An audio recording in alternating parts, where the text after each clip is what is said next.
So yes, and trust has been in the trending since November has started.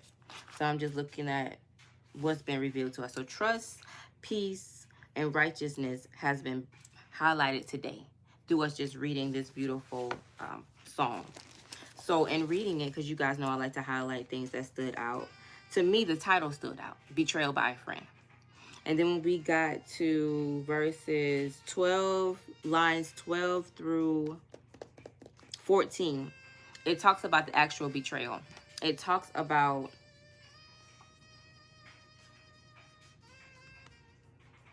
what betrayal he was going through. And it says, "Now it is not an enemy who insults me, otherwise I could bear it," he says.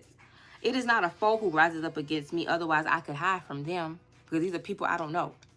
But it says, it is you, a man who is my peer, my companion, and good friend. We used to have close fellowship and walk with the crowd into the house of the Lord," it says. So you will experience betrayal, because we know that there's nothing new under the sun. So we're just going to go into what the message is letting us know today.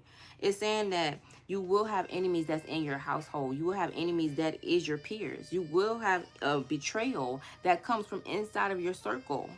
We all know that because Judas was right there at every prayer meeting, eating, fellowshipping, worshiping, but he knew at the end of it all, he did not like Jesus like that. He did not rock with Jesus at all.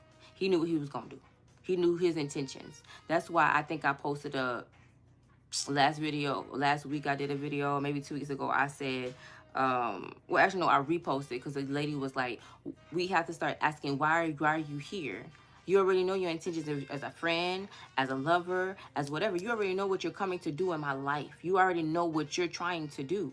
So when God leads us this way, because we was reading Psalm 55:22 that says you should cast your worries to the Lord.